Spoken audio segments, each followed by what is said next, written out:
Dolly Parton has spent decades as one of the most beloved women in music, but for all the fame, the hit songs, and the larger-than-life image, there's always been one part of her life that kept people endlessly curious. Her marriage. For years, fans kept asking the same question. Why is her husband never seen? Why does he stay out of the spotlight?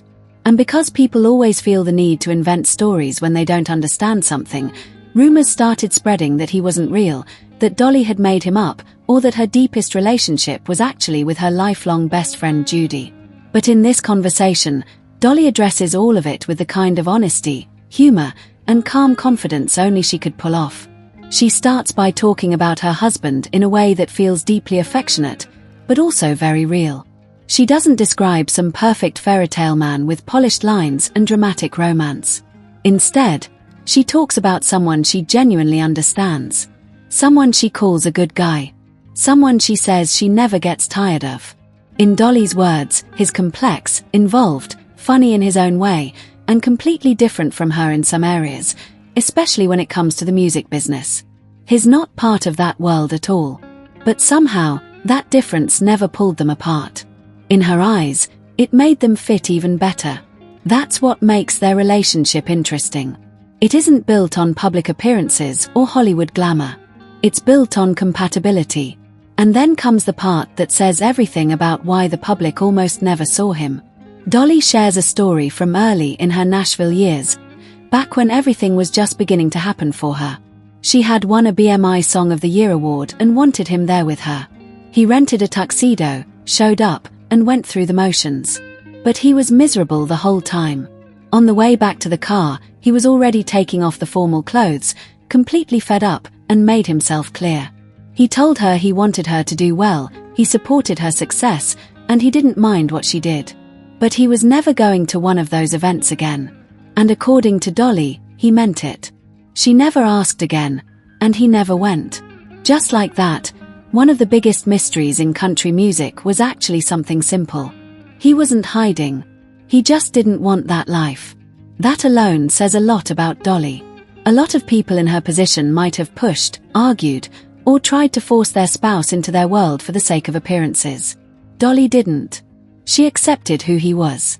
She let him be exactly what he wanted to be. And in a strange way, that decision may be one reason their marriage lasted while so many celebrity relationships collapsed under pressure. It worked because they weren't trying to become the same person. That history matters because Dolly makes it clear this wasn't some mysterious late-life arrangement that gave people something to speculate about. This was a bond built over years, over shared childhood, over trust, over time. Judy toured with her, worked with her, and became part of her everyday life. Dolly describes her like a sister and says she's the kind of best friend anyone would be lucky to have. Then she says it plainly. There was never a sexual relationship. Not ever. What there was, she explains, was true love in the form of friendship.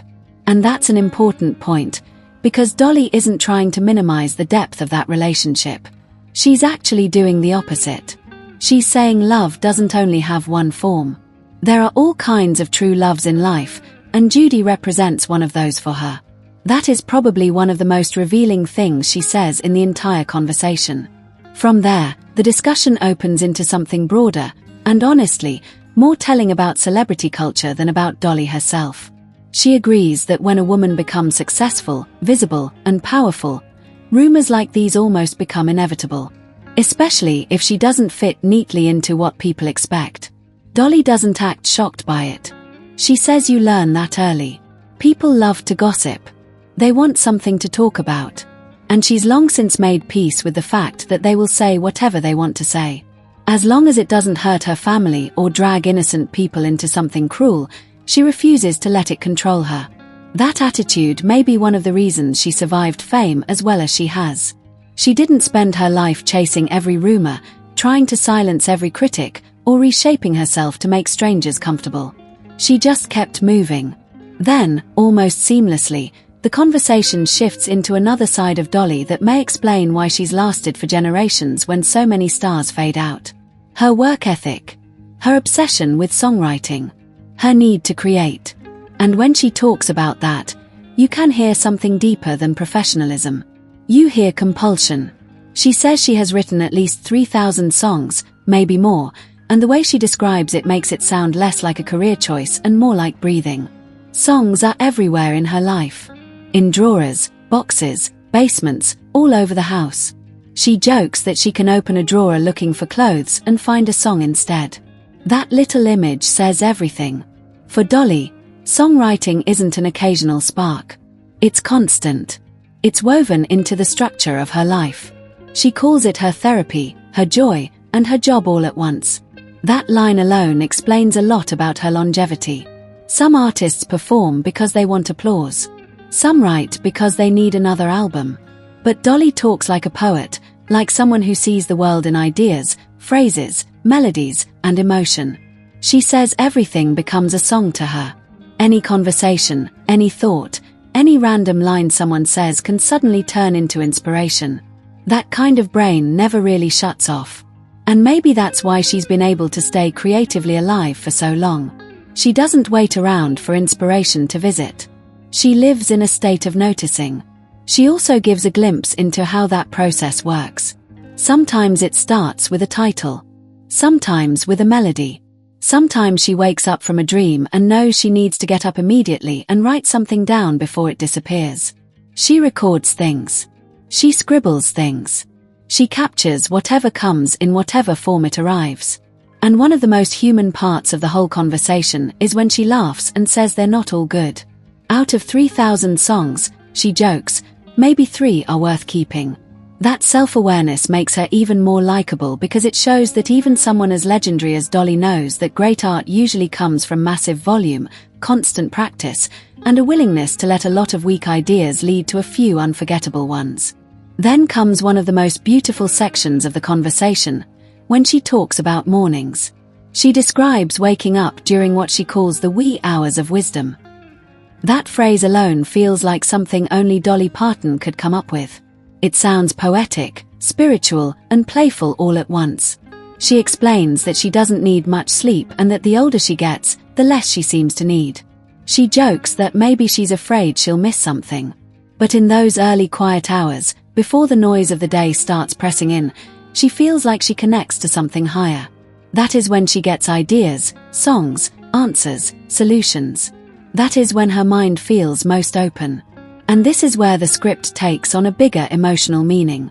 Because suddenly, this isn't just about rumors or fame or songs anymore.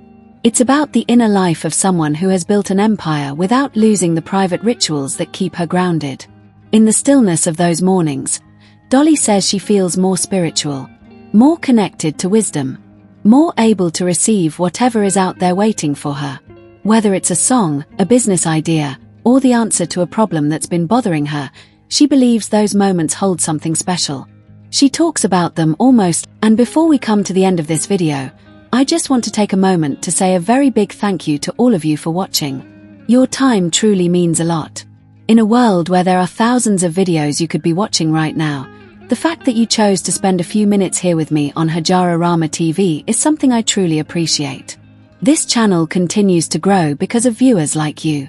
Every view, every comment, and every bit of support helps this community become stronger. And that's what makes creating these videos so rewarding.